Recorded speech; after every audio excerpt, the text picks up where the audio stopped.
South India Shopping Mall, The Wedding Mantra, Sarikotta Wedding Collection, South India Shopping Mall.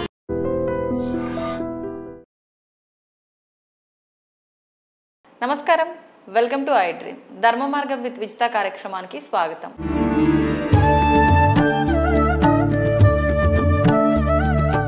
నమస్కారం అండి. నమస్తే అమ్మా. సాధారణంగా మంత్రసిద్ధి పొందిన వాళ్ళ చూస్తూ ఉంటాం. అలా మంత్రసిద్ధి పొందటం వల్ల కూడా కొన్ని నష్టాలు కలుగుతాయని చెప్పి అంటూ ఉంటారు.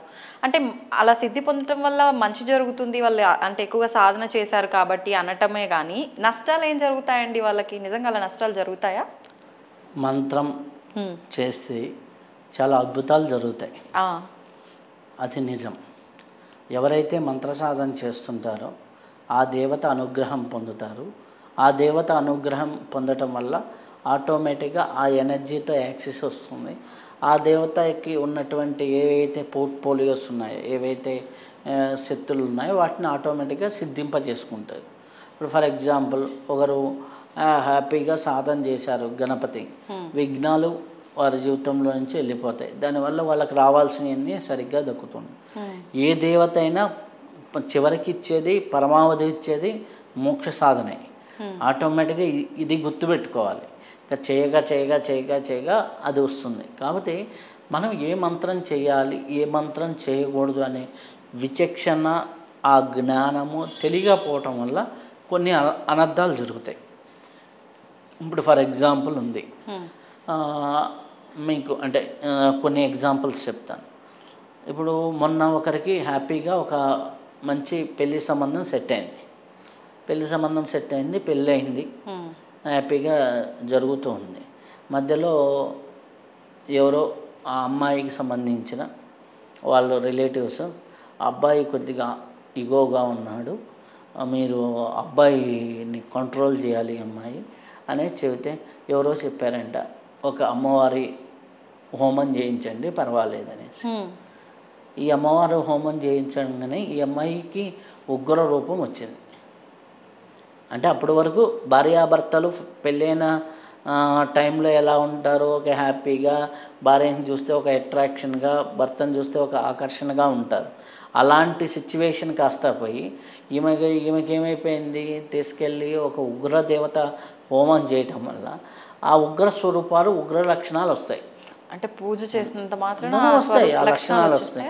మీ లక్షణాల ఉపాసన అంటే దేవుడు దగ్గరగా ఉండి ఆ ఆసన, ఆ సిద్ధుల్ని, ఆ యొక్క లక్షణాలని నింపుకోవడమే కదా.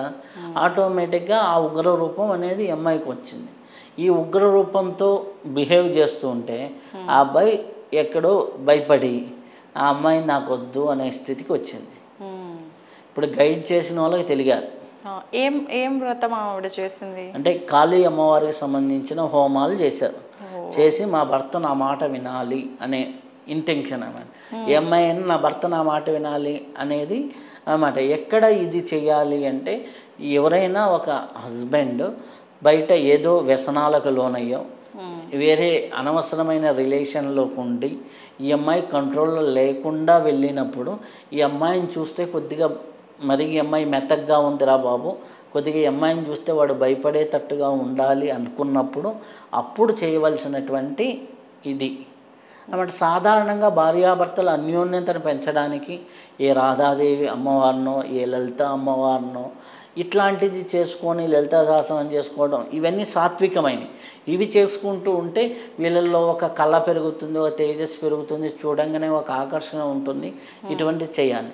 అటువంటిది కాకుండా ఇట్లాంటి ఉగ్రదేవత చేసినప్పుడు అదేమవుతుంది, వీళ్ళల్లో ఉగ్ర లక్షణాలు ఉన్నప్పుడు ఎదుటి వాళ్ళకి తెలియకుండా ఆ లక్షణాల్లో ఇంప్రెషన్ పడుతుంది. ఈ అమ్మాయి ఏం చేసింది, మాట్లాడుతుంటే అబ్బాయి ఏదో అన్నాడు, అనగానే ఫోన్ తీసుకొని కింద కొట్టేసి రియాక్ట్ అయిపోయింది. ఆ రియాక్ట్ అయిపోగానే ఇట్లా రియాక్ట్ అయింది అనేసి ఆటోమేటిక్గా ఇంట్లో చెప్పడం, ఇంట్లో వాళ్ళు దాని మీద ఆటోమేటిక్గా ఇంకా పెద్దవాళ్ళు అందరూ కూర్చొని మాట్లాడుతున్నారు, పెద్ద మీటింగ్. అప్పుడు ఆ అమ్మాయి వాళ్ళ మదరు, ఆ అమ్మాయి వాళ్ళ బాబాయ్ ఇద్దరు కలిసి నా దగ్గరికి జాతకానికి వచ్చారన్నమాట. ఏం చేశారు అంటే, ఇలా వేరే ఒక మాతాజీ ఒకటి చెప్పారు, ఇట్లా చేశాము అనేసి. ఆ మాతాజీ ఏమనుకుంది, ఈ అబ్బాయి మాట వింటం లేదు కాబట్టి వీళ్ళు అడిగారు అనుకుంది. ఇక్కడ మిస్కమ్యూనికేషన్ అనమాట. సో అంటే ఏది మనకు అవసరము, ఎంత డోసేజ్ అవసరం.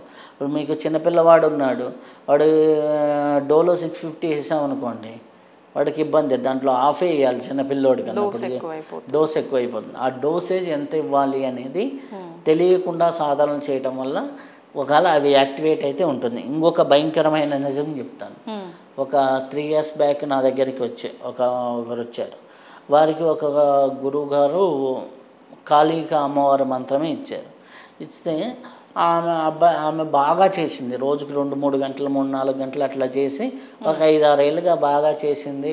ఆ అమ్మాయి ఆమె చేత్తో ఎవరైనా బాగాలేదన్న వాళ్ళకి విభూతి ఇచ్చినా కానీ కుంకుమ ఇచ్చినా కానీ చాలా బాగుంటుంది. అంటే ధైర్యం లేదు, సైకలాజికల్ ఇష్యూస్ ఇట్లాంటి వాళ్ళందరికీ ఇచ్చేది.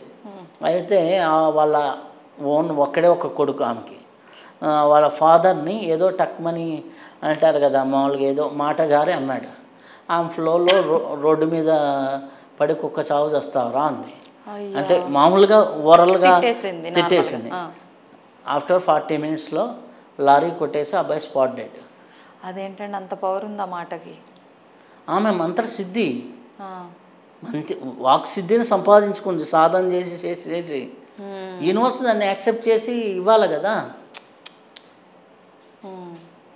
ఆమె అన్నంత మాత్రాన సరే ఆమె మాటకు ఉంది, ఈయన ఆయుష్ కూడా ఉంటుంది కదా. అది ఉన్నా కానీ ఒకవేళ ఆయుష్లో గండాలు ఉన్నప్పుడు మంత్రం చేస్తే ఎలాగైతే ఆ గండాలన్నీ మృత్యుంజయ మంత్రం చేస్తే మార్కండేయుల దగ్గర నుంచి ఈ రోజు వరకు ఎవరికైనా ప్రాణహాని ఉంది అంటే మృత్యుంజయ హోమం చేస్తే ఎలాగైతే తొలగిపోతుందో, అలాగే మంత్రసిద్ధి కలిగిన వాడే ఋషితత్వం అంతే. యూనివర్సిటీ యాక్సెప్ట్ చేస్తుంది, మ్యానుఫ్యాక్చర్ చేస్తుంది. సో నీకు అందుకనే పూర్వకాలంలో మంత్ర సాధన చేసేటప్పుడు సిద్ధత్వం ఎంత ముఖ్యమో బుద్ధి అంతే ముఖ్యము. బుద్ధి సిద్ధి సహిత మంత్ర సాధన కావాలి. అందుకనే వినాయకుడికి సిద్ధి బుద్ధి ఇద్దరు అన్నమాట చెబుతారు. కానీ బుద్ధితో కూడినటువంటి మంత్ర సాధన చాలా ఇది. మీకు ఏ పురాణాలయం తీసుకో, వాళ్ళకి సిద్ధులు ఉన్నాయి, బుద్ధులు లేకపోవడం వల్లే ప్రమాదాలు వచ్చాయి. రావణాసుడు మహానుభావుడు, రావణాసుడు రాసినంత వేద పాండిత్యము, వేదాలకి స్వరము, మనకి ఇప్పుడు చాలా స్తోత్రాలు ఆయన రాసినవి మనం పాడుకుంటున్నాం. అట్లాంటి మహానుభావుడు ఒక దుర్బుద్ధి వల్ల బుద్ధి మళ్ళీ వచ్చేసింది అన్నమాట. కర్ణుడికి చూడండి, ఒక మంచి బుద్ధి కలిగితే ఈరోజు మహాభారతమే లేదు కర్ణుడు ఇటుపక్క ఉంటే. అర్థమైందా? విద్య ఉంది, దాని మీద పట్టుదల సిద్ధత్వం వచ్చింది. అది ఇప్పుడు సైంటిస్టుల్లో చాలామంది వైరస్ సృష్టిస్తున్నారు. అంటే సృష్టించగలిగే సిద్ధి ఆయనకు వచ్చింది. అది ఎడ్యుకేషన్ రూపంలో కానీ దేని రూపంలో కానీ దానికి సరైన నాలెడ్జ్ ఉంటే. ఇప్పుడు ఏపీజే అబ్దుల్ కలాం గారు ఉన్నారు, మంచి శాలరీస్ మళ్ళీ మంచి ఇది అవుతుందని నాసాకు వెళ్ళిపోతే. అర్థమైందా? సిద్ధత్వం ఓకే, దానికి ఒక నిబద్ధత అనేది ఉండాలి కదా. ఉండాలి. సో ఆ బుద్ధి అనేది ఇంపార్టెంట్. ఆ బుద్ధితో కూడిన సిద్ధి ఎప్పుడూ డేంజర్ కాదు. ఓన్లీ సిద్ధులు వస్తే డేంజర్. కూరగాయలు కోయటం అలవాటైనోడి చేతుల్లో కత్తి ఉంటే ఎన్నో కూరగాయలు ఉంటాయి. అలా కూరగాయలు కోయటం అనేది అలవాటు ఉంది, వాడికి ఎలా చేయాలో తెలియదు. వాడు ఎట్టు పడితే అట్ట డ్రింక్ చేసినప్పుడు కత్తిని ఇసుస్తూ ఉంటాడు. వాడి చేతిలో కత్తి ఎప్పటికీ ప్రమాదమే. అవును. దాన్ని ఎలా వాడాలి, ఎప్పుడు వాడాలి, ఎంత డోసేజ్లో వాడాలి, ఎక్కడ ఎలా ప్రయోగించాలి అని తెలిసిన వాడికి మంత్ర సిద్ధత్వం వస్తే అది వాడికి అదృష్టం అవుతుంది, వాడికి వరం అవుతుంది. లేదు సిద్ధి వచ్చింది అంటే అయిపోయింది. సో ఈ రెండు బ్యాలెన్స్ అవ్వాలి. చాలామందికి ఏంటంటే ఈ బ్యాలెన్స్లనే కాకపోవటం వల్ల కొన్ని సిద్ధులు అనర్థానికి.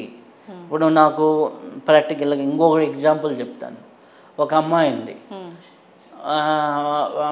వాళ్ళ ఆయన నా మాట వినాలి, ఇంధనక కేసు దీన్ని ఇంకొక రకంగా చెప్తున్నాయి, అంటే ఇంకొక విధంగా జరిగింది. ఇవన్నీ మాకు రెగ్యులర్గా యాక్సెస్ ఉంటాయి కదా. ఆ అమ్మాయి ఏంటి, ఒక కృష్ణ మంత్రం తీసుకొని మా ఆయన నా ముందరే ఉండాలి, మా ఆయన ఎప్పుడు నాతోనే ఉండాలి, మా ఆయన ఎప్పుడు నాతోనే ఉండాలి అని జపం చేసింది. ఆ గురువు గారు చెప్పింది ఎంత, ఒక 50,000 60,000 చేసుకోమ్మా మంచిది, కుదిరితే 1,00,000 చేసుకో అని చెప్పాడు. ఏమేం చేసింది, మా ఆయన నా దగ్గర ఉంటాడని దొరికింది కదా అని సందు చేసుకుంటూ వెళ్ళిపోయింది 4-5 లక్షలు. ఏమైపోయింది, వాళ్ళ ఆయన అప్పుడు పూణేలో ఉండేవాడు, ఈమె హైదరాబాద్లో ఉండేది. ట్రాన్స్ఫర్ అయ్యి ఇక్కడ వచ్చాడు, వర్క్ ఫ్రమ్ హోమ్ హ్యాపీగా చేస్తున్నాడు. వాళ్ళ ఆయనకు ఒక సైకలాజికల్ డిసీజ్ వచ్చింది.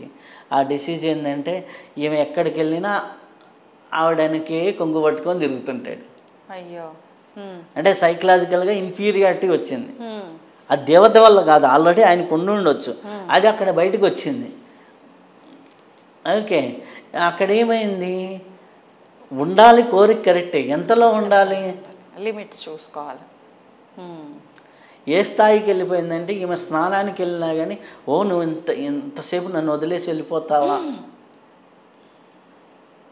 అనే స్థితికి వచ్చినప్పుడు రివర్స్లో వస్తాయి అన్నమాట. అంటే అక్కడ ఆ గురువుగారు పర్టిక్యులర్గా అమ్మ ఈ మంత్రం ఇంత చెయ్యి అని చెప్పినప్పుడు అంతకి 4 రెట్లు నువ్వు చేస్తే ఏమైంది, మొత్తానికి బెడిసి కొట్టింది అనమాట. వర్క్ ఫ్రమ్ హోమ్ అయింది, హ్యాపీ కదా, ఉంచుకోవచ్చు కదా. ఇంకా ఇంకా ఇంకా ఇంకా చేసేసరికి అయిపోయింది. అంటే ఆయన బాగానే చేస్తున్నాడు, మంచి కంపెనీ, పెద్ద సాఫ్ట్వేర్ కంపెనీలో జాబ్ చేస్తున్నాడు, ఉంది. తెలియకుండా ఒక ఫియర్ అనమాట. వేరే వాళ్ళ హాస్పిటల్కి వెళ్ళినప్పుడు అక్కడ ఒక డెత్ చూశాడు దగ్గరుండి, వేరే ఫ్రెండ్ని హాస్పిటల్కి తీసుకెళ్ళాడు. సడన్గా అతను ఇదయ్యాడు. ఆ డెత్ చూసేసి ఈయనకి యాంగ్జైటీ లెవెల్స్ పెరిగినాయి. చూడండి, ఈ ఇన్సిడెంట్కి ఆ ఇన్సిడెంట్ చూడండి. అప్పుడు ఏమైపోయింది, మరీ దగ్గర అనేసరికి ఈమెకి చికాకు వస్తుంది. అదే అనమాట. ఎందుకు వచ్చారు మన దగ్గరికి అంటే, ఒక పెళ్ళికి వెళ్ళారు. పెళ్ళికి వెళ్తే ఆమెను పక్కకు వదలడానికి కూడా ఈయన వదిలిపెట్ట ఆమెకే చికాకు వచ్చింది అనమాట. సో ఇట్లాంటి సందర్భాలు మనకు ఉంటాయి. చూడండి, చిన్నవే చేయాల్సినంత చేసుకుంటే బాగుంటుంది. ఓకే, ఇంట్లో ఎప్పుడు 24 hours మొగుడున్నా బాగుండదు. ఎవడికి ఉండాల్సిన ఫ్రీ టైం వాళ్ళకు ఉంటే బ్రీతింగ్ టైం దొరుకుతుంది, లేదంటే అది కూడా ఇబ్బందే, తలనొప్పిగానే మారుతుంది. కాబట్టి గురువులు చెప్పినంత చేసుకోండి, ఎంతవరకు చేయాలో చేయండి, విచక్షణతో చేయండి, ఎలా చేయాలో విధి విధానాలు తెలుసుకొని చేయండి. ఏదో ఇది గ్రేట్ అన్నారు కదా అని చేయటం, ఫ్యాషన్గా ఒక దేవత పేరు తెలియగానే అది చేసేయటం, హ్యాపీగా ఇబ్బందులు కొని తెచ్చుకోవడం అవుతుంది. సో దాన్ని న్యూట్రలైజ్ చేయాలి అంటే చాలా కష్టం. అంటే ఏదైనా ఏం చేస్తున్నావు అనే ఒక ఎరుకతో చేస్తే ఉత్తమం. అంతే, ఒక ముద్ద తింటే మంచి అన్నం, హ్యాపీగా ఒక ముద్ద తిన్నారంటే హ్యాపీ, 2 ముద్దలు తిన్నారంటే కష్టం, 3వ ముద్ద తింటానంటే అజెత్తి 4 రోజులు అన్నం తినకుండా అడ్డం పడతారు. ఇది కూడా అంతే, ఎంత డోసేజ్లో చేయాలి, ఎలా చేయాలి. కొన్ని మంత్రాలు ఉంటాయి, అవి ఎంత చేసుకున్నా అద్భుతాలే. కొన్ని మంత్రాలు గురుత ఇచ్చే మంత్రాలు కొన్ని ఉంటాయి. కామిక మంత్రాలన్నీ కూడా జాగ్రత్తగా చేసుకోవడం చాలా ఇంపార్టెంట్. అంటే కోరికల కోసం చేసుకునే మంత్రాలు. ఇప్పుడు మామూలుగా గాయత్రి మంత్రం ఉంది, నువ్వు ఎంత సాధన చేసుకుంటే అంత ఉత్తమం. ఇట్లాంటివన్నీ కూడా సాధనలో చేసుకునేవి ఎంత ఎక్కువ చేసుకున్నా అంత మంచి ఫలితాలు ఇస్తాయి. కానీ ఇటువంటివి ఉంటాయి కదా, అటువంటివి చేసేటప్పుడు జాగ్రత్తగా విచక్షణతో చేయండి. శుభం. ధన్యవాదాలండి. తవ్వండి, తవ్వుతూనే శివలింగం సరే దాన్ని అట్లా కప్పేసేయండి, చూపించదండి. మూర్తి పూజ కాదు, సాక్షాత్ బ్రజేంద్ర నందన భగవాన్ ఉన్నారు మూర్తిలో. ఏమీ ఆశించకుండా ఆరాధించే వాళ్ళు కూడా ఉన్నారా ప్రభుజీ? నిజమైన భక్తి అంటే మనకు తెలియదు కాబట్టి